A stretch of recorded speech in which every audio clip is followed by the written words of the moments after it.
Hello there! In Acts chapter 8, the Apostle Philip tells the good news of Jesus Christ to an Ethiopian eunuch. The man joyfully accepted baptism from Philip and brought his new faith back to the Ethiopian court. He thereby began the legacy of African Christianity that continues to this day, a vibrant and growing family of faith with ancient roots and fascinating history. Although the Bible does not name this man, tradition gives his name as Simeon Bakos. Join us as we explore the world of ancient African Christianity that he originated. Join us as we follow along in Simeon's wake. Episode 14, Montanist Miscellanies, Tertullian's shorter works. At this point in the podcast, we have covered the biggest works Tertullian is known for. When most folks read Tertullian nowadays, they read against Marcion, against Praxeas, or both. Unless you are particularly interested in Tertullian for his own sake, most of his other works get skipped over. Usually, when you're reading Tertullian, you're reading him in seminary, and the goal of the church history class that you're taking is to understand how doctrine developed, not to explore each individual thinker in depth. Hence the emphasis on against Marcion and against Praxeas, where Tertullian is differentiating his own brand of Christianity from that of his heretical rivals. But this is unfortunate in a way because, well, Tertullian wrote a lot of stuff. And a lot of his other works give us insight into the world of ancient African Christianity. So, while they may not be apropos for seminary purposes, they are very much apropos for ours. So in today's episode, we're going to take a look at 3 shorter works by Tertullian that give us a broader sense of the man and of the church in North Africa. It's time to bravely go where so few have gone before. The first work we're going to discuss is a shorter little essay, usually called De Spectaculis, which absolutely shreds as a name. I mean, just A-plus level stuff. Can't you imagine shaking your fist at the sky and yelling that? Or just casually dropping it in conversation at dinner parties? But unfortunately for cool names, most people want a title that's in a language they actually understand, so it's usually called On the Theater instead, or sometimes On the Games. The most literal translation would be something like On the Spectacles. Now, Tertullian wrote this work to convince Christians that they should not go to the theater or public games in general. It probably does not surprise you that Tertullian is against the theater, as he generally has a policy against fun things. He does seem like the kind of guy who would refuse to go to the opera after complaining about how at the last performance his neighbor hogged the armrest. Tertullian has reasons beyond the curmudgeonly for opposing the games, though, and they are a fascinating window into the world of early North African Christianity. For starters, Tertullian knows that many other Christians see no problem with the theater, and in fact, they have a pretty good argument that Tertullian will have to rebut. If God really doesn't want us going to the theater, then why does the Bible literally say nothing about the theater? God has no problem telling us not to do lots of things. Don't murder. Don't lie. Don't steal. Don't go to the YMCA and do bench presses in the squat rack and talk about Jesus while simultaneously depriving other gym goers of their leg workout, especially when the benches are perfectly open. Okay, so that last one isn't in the Bible, but it does seem like a bad thing for a practicing Christian to do, right? And that is kind of the nub of Tertullian's point. It's not enough for a Christian to just say, well, there's no rule against it, so I can go to the theater. The Christian's job is to look at the whole situation and ask if it comports with the ethical life that they are called to. And there are 2 reasons why Tertullian thinks that the Roman theater, in all its forms, is incompatible with the Christian life. The first is that Roman theater is kinda sorta dedicated to Roman gods. Now, there are several kinds of theater in the Roman world. One of them was more properly called the games, or ludi in Latin, and Roman history suggested that the first of these games were dedicated to Bacchus. That's the Roman analog of Dionysius, the god of wine and revelry. In Tertullian's day, the games were usually held on important pagan holidays, further cementing their connection to the Roman pantheon. Then there was the circus, which was dedicated to the sun god. Funny enough, Tertullian makes an etymological argument here. He says that the word circus is derived from Circe. You may remember that very same enchantress who bewitched Odysseus and also happened to be the daughter of the sun god.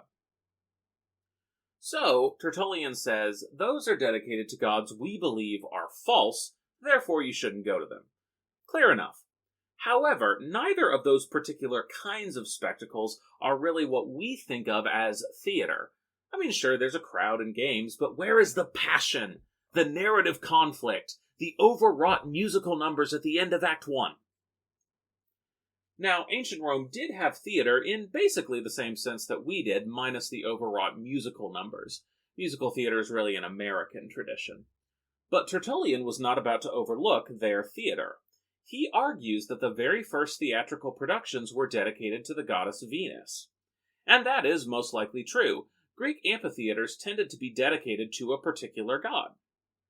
Moreover, Tertullian also notes that the beginnings of most shows began the same way most religious rites did, with big entrances and songs and processions and such.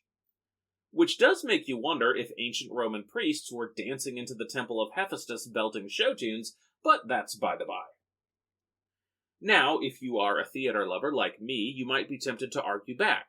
Whatever, Tertullian, you might say. Sure, perhaps the original pagans did this as an act of worship to their gods, but we don't do that. We know that those pagan gods are nothing at all. So what's the problem with us enjoying a good show? It's not like we go to the shows as an act of worship to pagan gods, so what is the big deal? The big deal, according to Tertullian, is that Christians are not to take part in any idolatry. Tertullian points to St. Paul's words in 1 Corinthians related to eating food sacrificed to idols. It's amazing how closely he repeats the arguments. On holy days, pagan Romans would eat a meal in honor of the gods, and it was often way better food than you would eat normally, so folks naturally didn't want to miss out. Now, some Christians said that there was absolutely no permissible reason for any Christian to participate in a religious ceremony for a pagan god. Others said, hold on now, we have family that attend those rituals, and we happen to know that pagan gods don't really exist, so what is the harm in just going to the meal? Just because they think there's a god being honored doesn't mean that there is, and it certainly doesn't mean that we are honoring that same god. Now, St. Paul is famously hard to pin down on the topic of what exactly you're supposed to do in this situation. I've heard Bible scholars say that Paul obviously has no problem with eating food sacrificed to idols, just so long as you don't do it in front of people who will be offended by it. I've heard Bible scholars say that Paul obviously prohibits eating sacrificed food. I've heard other scholars say that Paul is purposely being a bit obtuse. And I've heard one Bible scholar say, I don't know, man, I'm not a Paul scholar. That last one is my friend Jonathan when I asked him his take on this for our episode. Now, Tertullian definitely believes that Paul prohibits eating food sacrificed to idols. Interestingly enough, Tertullian also thinks that idols are not nothing. No, in fact, the problem is that idols are definitely something. Tertullian believes that the Roman gods are not non-existent entities. They are demons who have tricked people into worshipping them as gods. And being in the presence of their religious rituals was very, very dangerous. How did he know they were dangerous? Because there's this woman he knew one time who attended a show and came back possessed by a demon.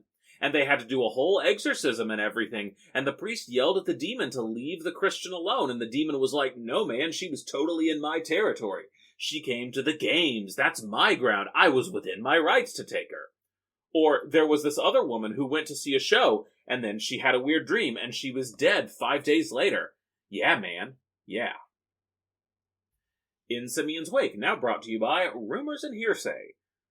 Having a little bit of trouble making your arguments stick with publicly available evidence? Try Rumors and Hearsay, the quick, easy way to get from your audience's skepticism to your certainty. Some exceptions may apply, empirical proof not included. I swear I am not making this up. Tertullian really does think that people get possessed when they go to the theater, and he claims to have had first-hand experience of this. While his claims about a woman literally dying of theater are dubious, he was not the only one to believe the pagan gods are actually demons thesis. It was pretty common in the ancient world. For one thing, it was an easy way to explain the reports of miraculous happenings that came out of pagan temples. Christianity was not the only religion to produce claims of miracles. Every religion has credible accounts of the miraculous. Now, if you say that no God but your God exists, then you have a problem, because you have to explain away all the other religions' miraculous accounts. But if you think that Roman gods do exist, but are demons, then it's easy. You just say, yes, the Roman gods do exist, and they can do things that look like miracles. But they are ultimately spirits subordinate to the highest God. So, that's reason number one why theater is bad. It is a fundamentally idolatrous practice that puts you at risk of demonic possession. Reason number two theater is bad. It makes you feel things. Now, Tertullian doesn't think all feelings are bad. As we have discussed at length in previous episodes, Tertullian actually tends to think emotions are more appropriate in the spiritual life than most other writers of the time. But Tertullian also wants you to feel the right feelings at the right time. Christians are supposed to feel gentleness, calm, compassion, and other stuff like that. But when you go to the theater, you often feel all kinds of stuff that's not that. You're encouraged to hate the villain. Christians aren't supposed to hate anyone. They're supposed to love their enemies and pray for those who persecute them. You may feel grief and sadness over things that didn't even happen. How does that compare with the consolation you're supposed to feel in Christ? No, all of those emotions are going to stir you up and make it harder to live a good Christian life. This objection, by the way, is not just a Tertullian thing.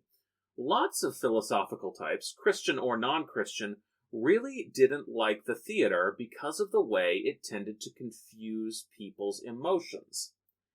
After all, actors and musicians and poetical types are really good at getting people to feel things. And when people feel things, they usually aren't as open to hearing long, boring philosophical arguments and being persuaded by them. This realization goes all the way back to Plato, who rather famously wanted to ban artists from his ideal republic so they couldn't go around messing up his philosophical order by making people feel things. Now, Plato would have had some experience of the games because he was supposedly a wrestler back in the day, so he would have competed in front of the crowds. If only he had lived to see the days of WWE, perhaps he would have seen the potential for theatricality. But he didn't, and the world was forever deprived of the chance to observe two jacked men in spandex engaging in platonic dialogues while trading headlocks and smashing chairs over each other's backs. So anyway, Tertullian didn't like the feelings the theater made him feel. But there was also a third reason why Tertullian didn't like spectacles. In addition to the games and to plays, there was another form of show that was particularly outrageous to him. That was the gladiatorial games, where, competitors battled each other, sometimes to the death, and yelled about how they were Spartacus and joined in rebellions led by Russell Crowe. Or something like that. I actually never watched the movie Gladiator. Tertullian has multiple problems with this. First of all, he doesn't like the idea of Christians enjoying violence or harm. He thinks that's just not okay. Second, he points out that gladiatorial games are often unjust. Some men were forced to become gladiators after being convicted of a crime. Do you think that there were no unjust convictions? And some were forced to become gladiators even without having committed a crime. So watching the gladiatorial games was kind of like enjoying slave labor. Third, one mode of execution for Christians was to be sent to the gladiatorial games. Now, you could go to the games, and as long as folks didn't know you were a Christian, you'd be fine. But how do you think God looks on it when you hang out for fun at the place where God's children are being slaughtered? With that, Tertullian feels like he has done his work. He ends with a final rhetorical flourish. If you really want a show, don't go to the games or the theater or the Colosseum. Instead, think about the greatest show of all, the Last Judgment when Christ returns, with angels exploding onto the scene, with famous pagan kings and philosophers revealed for the emptiness of their pretensions, with Christ descending in glory. It will be the greatest show of all. That is what Tertullian waits for. No earthly spectacle can possibly compete. There is a little bit of youth pastor energy to this bit. Hey kids, you like your shows. You want to know the greatest show of all? Open your Bible with me to Revelation chapter 1. But this bit is actually of interest to me for another reason. Tertullian, master of delayed gratification, offers the Last Judgment as the final show that will make up for all the enjoyment you don't get from going to the theater today. What he doesn't point out is that Christian worship has more than a little theatricality to it. Now, granted, in 3rd century Carthage, where it was an illegal religion, there weren't a lot of churches with loud, blaring organs or lengthy processions around the city. But even the illegality of it, well, there's a certain kind of illicit appeal to it all, isn't there? And think about the theater of the baptismal liturgy. Strip down naked, stand facing the west and denounce Satan, and then turn east and take your vows toward God. That's dramatic stuff. Part of the reason why there was a rivalry between church and theater, I think, is because they were reading from the same script.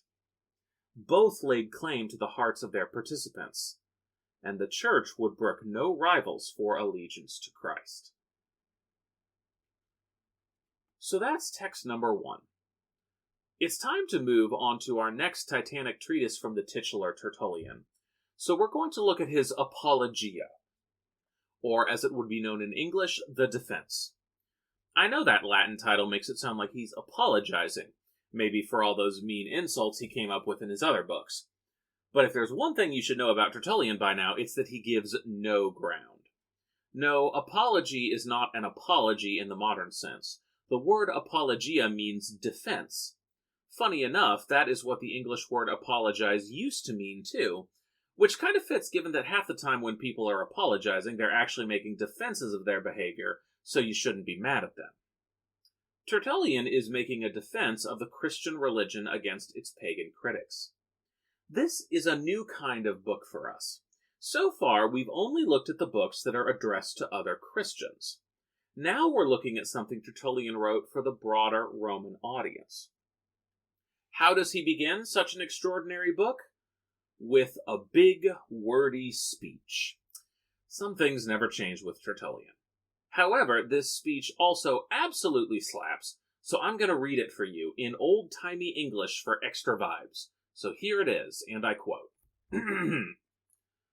Rulers of the Roman Empire, if seated for the administration of justice on your lofty tribunal, under the gaze of every eye, and occupying there all but the highest position in the state, you may not openly inquire into and sift before the world the real truth in regard to the charges made against the Christians. If in this case alone you are afraid or ashamed to exercise your authority in making public inquiry with the carefulness which becomes justice. If finally the extreme severities inflicted on our people in recently private judgments stand in the way of our being permitted to defend ourselves before you, you cannot surely forbid the truth to reach your ears by the secret pathway of a noiseless book. She has no appeals to make to you in regard of her condition, for that does not excite her wonder. She knows that she is but a sojourner on the earth, and that among strangers she naturally finds foes. And more than this, that her origin, her dwelling place, her hope, her recompense, her honors are above. One thing, meanwhile, she anxiously desires of earthly rulers, not to be condemned unknown. End quote. Tertullian is really swinging for the fences here. He addresses his book not just to ordinary plebs, but to the very highest authorities in the entire empire. Their rulers, he says, ought to hear out the Christian case, like they do every other charge leveled against someone. After all, what harm can truth do? And if you are afraid to hear it in the courtroom, then surely it can't do you any harm just to read my little book, can it? Surely that would be okay. Now, that's all suitably dramatic. But at the end of the day, Tertullian is seemingly trying to be conciliatory. He's saying, hey, just listening to us can't do any harm, can it? It's all a trick, though. Roman readers should pull a Pat Benatar and put up their dukes, because Tertullian is about to hit them with his best shot. For he immediately points out that Romans especially need to give Christians a fair shake, because the Roman policies against Christians make absolutely no sense. Being a Christian is a crime in the empire, but it's not treated like a crime. For one thing, most governors took a see no evil, hear no evil approach to it. They didn't seek out Christians like they'd seek out murderers and robbers. They effectively treated them as innocent. But if a Christian was brought into the courtroom, then they would be convicted. So, Tertullian says, you treat us like we're harmless until we get into the courtroom and people are looking at you, and then you act like we're a big threat. And for what? For us getting together and praying and trying to practice kindness and justice and mercy? Hardly seems fair. And you Romans don't know the first thing about Christians. Many Romans don't even know how to pronounce the word Christian. So what is the point of condemning us when you don't even know who we are or what you think we've done? Now, perhaps a Roman governor would respond, because the law says it's illegal to be a Christian. I enforce the law. So if I see you, I'm gonna enforce the law against you. If I don't see you, I won't. And I usually have bigger priorities than you. But yeah, if you come here, I'm gonna do my job. To which Tertullian replies, okay, but it's not enough for the law to say that it's illegal to be a Christian. After all, unjust laws get passed all the time. You guys have rewritten your laws before, implying that some of those laws were not just. So instead, how about we take a look at Christians and see whether it's fair that they be outlawed in the first place? And to support his point, Tertullian makes an extraordinary claim. He tells us that one of Jesus Christ's very first converts was the Roman emperor himself. Okay, that's actually not quite true. I was being dramatic. What can I say? Tertullian has rubbed off on me. But the story is still really wild. Tertullian tells us that the emperor at the time of Jesus' death, a guy by the name of Tiberius, actually campaigned to have Jesus divinized. This was a thing that could happen in the Roman Empire. If you were a suitably impressive human being, the sort of fellow who had done miracles and such, then upon your death, the Roman emperor could submit your name to the Senate. If the Senate voted for you, then you were officially added to the roster of minor Roman deities. Now, why they thought something like divinization could be decided by a majority vote in the Senate, I'll never know. But I suppose stranger things have happened. I mean, Emperor Palpatine became the Senate, so, you know. Anyway, Tertullian relates that Tiberius got a report about Jesus' miracles and submitted his name to the Senate, which decided it didn't like Christians and would rather persecute them than acknowledge them, and thus voted it down. Now, if this is true, it would be a huge deal. But here's the thing, it's not. Or at least, I don't know anybody who thinks this story is legitimate. But it's hard to disprove, because there's no corroborating evidence on either side. Nobody but Tertullian tells this story, or anything like it. It's not like we have detailed minutes of every single person whose godhood was voted on. So maybe Tiberius really did submit Jesus' name. But most historians think this is unlikely. Tiberius probably knew who Jesus was. After the debacle leading to the crucifixion, Pontius Pilate likely sent the emperor a report. However, Tiberius had already kind of retired in place by 33 AD and may not have really cared. Also, if Tiberius did read the report, his first reaction was probably not, oh, hey, look, this guy we had executed for literal sedition against me personally is reported to have done miracles, and his followers are evangelizing and saying he rose from the dead. What am I going to do in this volatile and strange situation? Oh, I know, make a god out of him. So, if it's so unlikely, why did Tertullian think this was true? I don't know. Maybe he had heard a rumor he believed. Maybe he assumed that Tiberius would have forwarded Jesus' name on for consideration after receiving Pontius Pilate's report.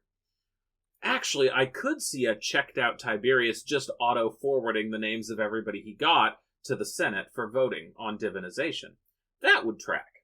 Still highly unlikely, but it is possible. If Tertullian just heard a rumor, though, then he really should have known better. In no small part because he yells at the Romans for listening to rumors about Christians.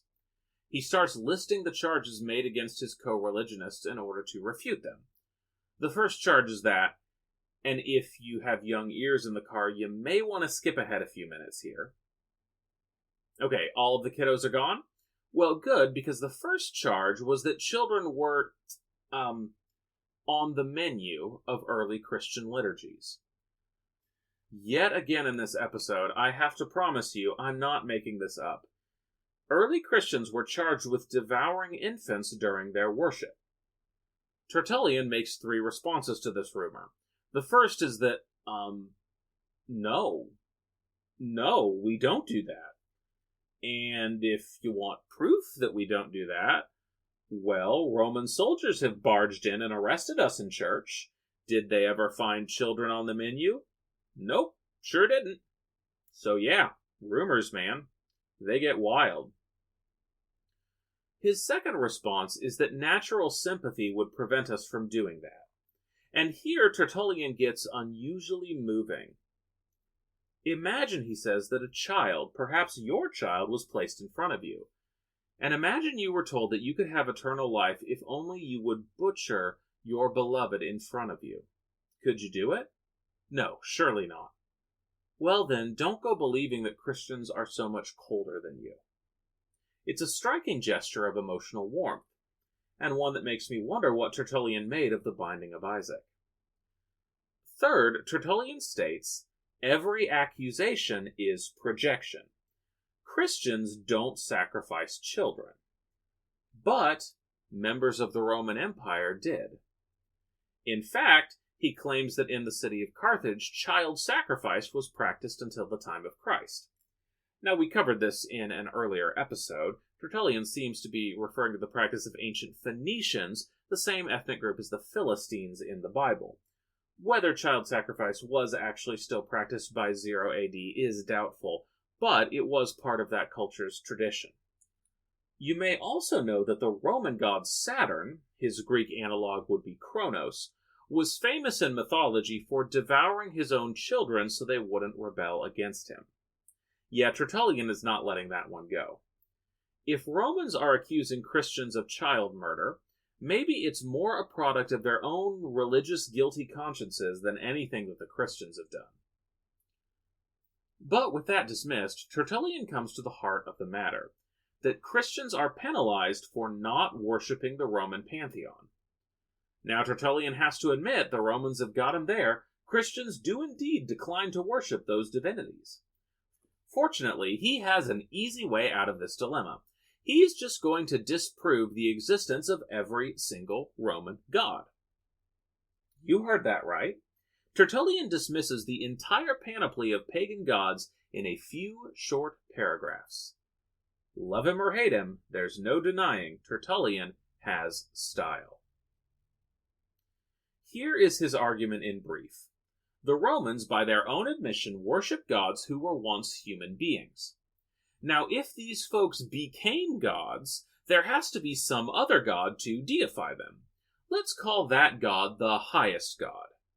Now, why would the highest god bother to deify anybody else? Well, the only reason would be if the highest god needed help running the world, essentially if that god wanted to delegate to other divinities. And of course that makes a little bit of sense given the Roman habit of each god taking control over a certain part of human and natural life. But if we think about this for a minute, we realize it doesn't really make much sense. After all, the highest God created the world, so clearly there would be no problem with running the world. In fact, the world was made perfect, and thus its maker had to be perfect too. In fact, the more we think about it, the more the highest God sounds an awful lot like the God the Christians worship. That will be even more the case because a lot of the gods the Romans have made do some morally shady things. You've heard all the stories about the Greek gods and their affairs and misdeeds that the Roman priests adopted. Romans were also in the habit of elevating their war heroes to the position of minor deities, and war heroes don't always have the cleanest of moral records. And these morally dubious gods get the kind of honor one would expect: idolatry. Tertullian draws from the Old Testament prophets to point out how stupid idolatry is. You cut down a tree, carve the wood into an idol, and then kneel down and worship the idol as if it was a god that had power over you. It is the height of foolishness. Take by contrast the Christian story, Tertullian says. Jesus Christ was predicted by prophecy for hundreds of years before his coming, proved his divine identity by many miracles, and rose from the dead. In fact, he even made Pontius Pilate a believer in the end, and Pilate sent the news on to the Emperor Tiberius, who would have become a Christian if emperors could be Christians. Now, Tertullian has shed a little more light on his whole emperor-endorsing Christianity thing here. He also has a very high view of Pilate after the crucifixion, and assumes that Pilate's report was so convincing that Tiberius would have become a Christian if it was compatible with his job as the emperor. Now, if it seems to you like Tertullian has a little bit of a fixation on the emperor in this work, you're right. The figure of the Roman emperor looms over the entire apology. There are a number of reasons for this. The first is that the emperor was honored as a sort of proto-deity during his life, and Christians were lawbreakers largely because they refused to make sacrifices in the emperor's name. Now, of course, they wouldn't sacrifice to Jupiter or Mars or any of the other Roman gods either. But the emperor was the nearest deity at hand, and happened to be the one commanding all the pointy swords, so his veneration tended to be the most apropos. And Tertullian is fully aware of the fact that the most devastating accusations against Christians tended to be related to the emperor. Sure, there were some Romans who got all worked up because Christians wouldn't sacrifice to Jupiter or Mars or whatever, but realistically, nobody offered sacrifices to every single Roman god, even if they were pagan. There were a lot of gods. It wasn't very practical. And Jupiter and Mars and Pluto didn't seem to care if a small band of religious weirdos called them demons and refused to worship them. But the Roman emperors were considerably more hands-on in their approach to devotion. Being honored as a god was a great part of the emperor's propaganda machine. It helped keep the empire unified under his rule. And some emperors really, really did not like the idea that anyone would refuse to pay them homage. So Tertullian puts a lot of effort into refuting the charge that Christians are opposed to the emperor. Quite the contrary, he says. We don't pray to the emperor, but we pray for him. Look, it's all over our Bible. Look at Romans chapter 13. We pray for the emperor and for all those in authority. Do we swear oaths by the emperor's spirit like the pagans do? No, but we do swear oaths by his health. I mean, that's so much nicer. We want the emperor to be healthy. Heck, even if the emperor is our enemy, Christians are supposed to love their enemies and pray for them. So why should Romans fear the Christians? And then Tertullian goes even further. He says that even though the Romans are in the bad habit of occasionally torturing and murdering them for no reason, Christians like the Roman Empire. Why? Because it is the only thing preventing the end of the world. I'm serious. Tertullian says that the end of all things is only being held off by the peace maintained by the Roman Empire. He refuses to elaborate on this point, much to my chagrin, because I really want to know what he's on about here. As far as I can tell, what he seems to have in mind is all those prophecies of massive wars in Revelation. He seems to think the whole world can't be at war if the Roman Empire is around keeping the peace. Now, you might think that Tertullian would want the end of the world. He seems like a fire, brimstone, and judgment kind of guy. But he says no, Christians don't want that, and refuses to elaborate. Essentially, the situation is this, therefore. Christians pray for the health and success of the emperor. They believe the Roman Empire plays an important role in world history. They just don't call the emperor a god. And isn't that, in some ways, the most Roman thing of all?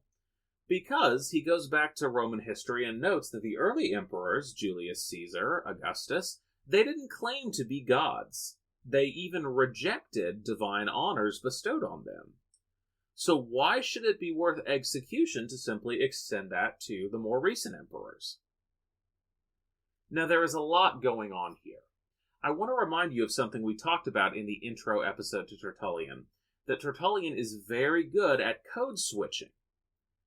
This work is addressed to Roman officials, and the goal is to get them to stop killing his friends. Tertullian knows that his audience believes in the project of Rome. They believe in the empire, its values, its goals, its fundamental structure.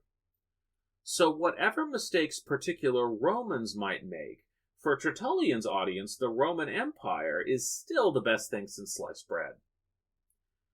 Tertullian then shapes his argument around those presuppositions. He appeals to the heroes of Roman history, the first emperors. He affirms that Christianity acknowledges the role the Roman Empire plays in world history, even salvation history. He argues that it is the Christians, not the pagans, who are seeking Rome's most authentic good. After all, they want it to be free from its enslavement to false gods. In other words, everything good about Rome is included and perfected in Christianity. To be a Christian is to be a good Roman, even a better Roman than a pagan could be. He concludes the apology with a triumphant flourish to this effect. He compares the greatest philosophers of the pagan tradition to the biblical prophets, and finds the latter far superior. He notes that the prophets are older by far, and therefore a more reliable source of truth. Christians do nothing wrong but assemble peaceably, care for one another, and pray for the well-being of their communities. If the Romans want to kill them, they only condemn themselves. But even in this, the Christians triumph. For in a famous turn of phrase, Tertullian says that the blood of the martyrs is the seed of the church. That sentence has resounded throughout Christian history. Tertullian never claimed to be a prophet, but time has proven this to be the truest prophecy any Christian ever uttered. And regardless of whatever other liberties he might have taken with Roman history in this work, his defiant cry on behalf of the martyrs has become a rallying cry for persecuted Christians ever since. Okay, so that's the end of the apology. We've now heard Tertullian's thoughts about pagan Roman culture. What are some of his thoughts about Christian culture? In other words, how does Tertullian understand his own community's practices and beliefs in comparison to those of other Christian communities? I don't mean other communities that Tertullian thinks are heretical. We already know what he thinks about them. They're the worst, he's the best. I mean what Tertullian thinks about the inevitable scrapes and tensions and differences that come up between Christian churches. Fortunately, we have a fascinating little book that gives us a window into those very questions. That work is the oft-cited On the Veiling of Virgins. The title of the book is a reference to 1 Corinthians chapter 11, where Paul tells the Corinthians that women should wear head coverings in church. Now, in Tertullian's day, the usual head covering was the veil, and he took it for granted that grown women were wearing veils in churches. The controversy before Tertullian was this: was it appropriate for young unmarried women to wear veils as well as married women? Hence the title of the work, On the Veiling of Virgins. Tertullian is taking it for granted that all the women of his church were chaste up until their wedding day, which was probably aspirational, but any other assumptions would take him far afield from the task at hand. So there you have it, On the Veiling of Virgins. Now, apparently in Tertullian's community, all women wore a veil in church regardless of their marital status. Once you got your period, you started to wear a veil. period. End of story. Some other churches thought this was dumb and told Tertullian so. Picking a fight with the greatest Latin stylist of your age is an indefensibly stupid decision, but they made it, so here we are. Tertullian deploys a litany of arguments to defend his church community's practice. Argument number 1. Just because you guys have a different custom than us doesn't mean we are wrong. What we care about is the truth, not custom. But if you want to talk about customs, then I can point you to numerous other churches that do the same thing we do. We aren't the only ones who do this. And Tertullian proceeds to rattle off a list of churches that do just that. But he says really the thing we want to talk about is the truth of the matter, rather than traditions and customs. So Tertullian argues that St. Paul was telling all women to wear a veil in church in 1 Corinthians chapter 11. Apparently his opponents were arguing from silence. Because Paul tells women to wear a veil, and not specifically girls or virgins, he means married women only, who would have tended to be a little bit older than unmarried women on the whole. Tertullian points out that arguments from silence are not very good. For one thing, we can't know for sure that Paul wasn't including young women or young unmarried women in his statement. For another, other girls and virgins in the Bible are called women, most famously Mary and Eve. If you're looking for female archetypes in the scriptures, it's hard to get bigger than those two. So yeah, given that Mary was called a woman while she was still a virgin, and Eve was called the mother of all living before she and Adam had a single night together, then we can't assume that Paul only meant to talk about married women when he used the word women. But all of those arguments are defense. Tertullian has established why you shouldn't dismiss his position. He doesn't say anything about why you should accept it yet. So here we go. Tertullian has some surprisingly positive things to say about the status of women. If you know anything about Tertullian and women, you probably know that he infamously calls women the devil's gateway because Satan tempted Eve. That epithet is much maligned today, and deservedly so. It's really bad stuff. And I'm not out here trying to claim that Tertullian is some proto-feminist. He definitely isn't. However, he treats the veil of the virgin not just as a mark of female submission, but as a mark of female glory. So, I want to be clear here. He does talk about the role of the veil that we also see in 1 Corinthians, where it's basically a symbol of the female's subordinate role in creation. It's proper for a man to have his head uncovered, it's proper for a woman to have her head covered, because a man holds authority over a woman. That is there.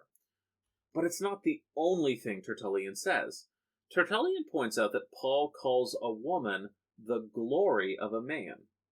And then he adds, if a woman is the glory of a man, then isn't a young woman, a virgin, even more glorious, and glorious to herself alone? That's a direct quote from Tertullian, glorious to herself alone. I want to highlight that part because it emphasizes something that often gets overlooked. For many Christian women, a vow of virginity was a way to assert agency over her own body.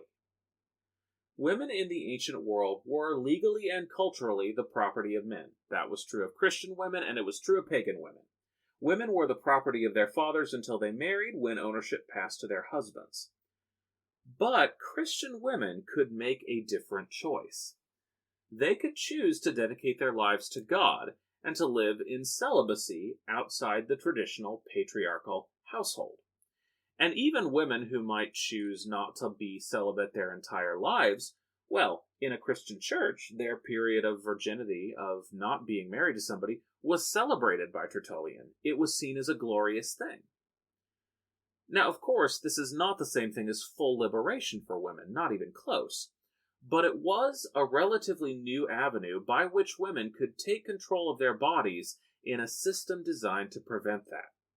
And Tertullian seems to agree that there is a special dignity in a woman who chooses to live a single life.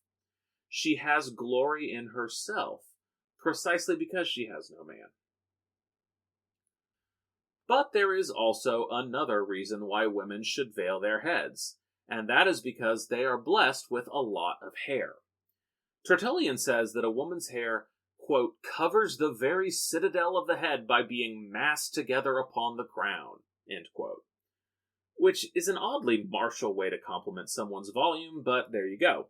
Meanwhile, he says that a man has not been gifted with an excess of hair and therefore should not be covered. As a side note, I've never understood why this would be an argument for women veiling and men not veiling. If anything, you would need to have a veil more if you have less hair to cover your head. And Tertullian is not about that. In fact, one of the reasons he gives for not allowing virgins to be unveiled is that then man-virgins, and yes, man-virgin is an actual phrase he uses, might then want to be special too and veil their heads to separate them from the married men. And where would that lead?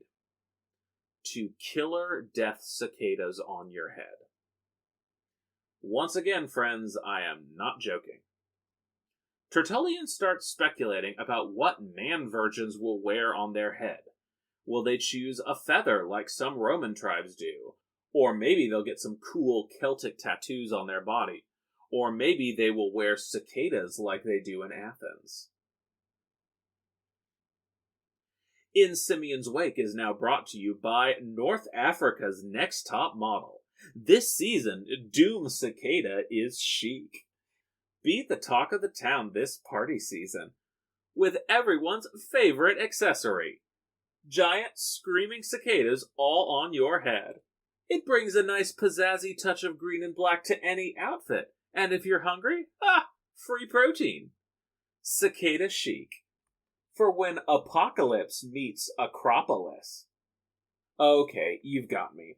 The cicada was actually the name of an ancient hairstyle, not just the super loud bugs that swarm every summer and once flew into my mom's ear when she was running a community pottery sale.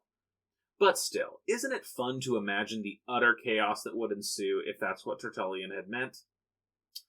Alas, it is not what he meant, because despite all appearances to the contrary, Tertullian did not make all of his decisions for the plot. His interest in the question is ultimately far more quotidian. To live a life of virginity is not about special honors, or about being elevated beyond married folks.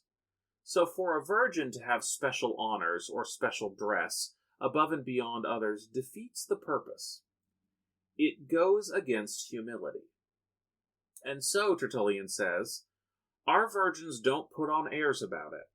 Virgins in Carthage dress like the married, participate in worship like the married, and as far as possible, act like the married. We trust in God to exalt those who humble themselves. And that is where we are going to leave the Latin master of Carthage. For all his drama and forbidding statements and heretical associations, I suspect this is how he would want to be remembered, as upholding the simple ethical standards of humility and love that he saw as the heart of Christian community. Christians are not to puff themselves up, not to call attention to themselves by self-assertion, but to exhibit instead the most extraordinary gentleness and love that the world has ever seen. His own skill with language and argument was perhaps at cross purposes with this, and he often gave himself to the kind of rhetorical bombast he deplored in other contexts. He was a complicated man, one who has given the church more than his fair share of blessings and burdens. But of course, he was not the only complicated man in Africa in his day, nor, amazingly enough, the most brilliant. For far to the east, in the city of Alexandria, another genius was busy praying, writing, and studying.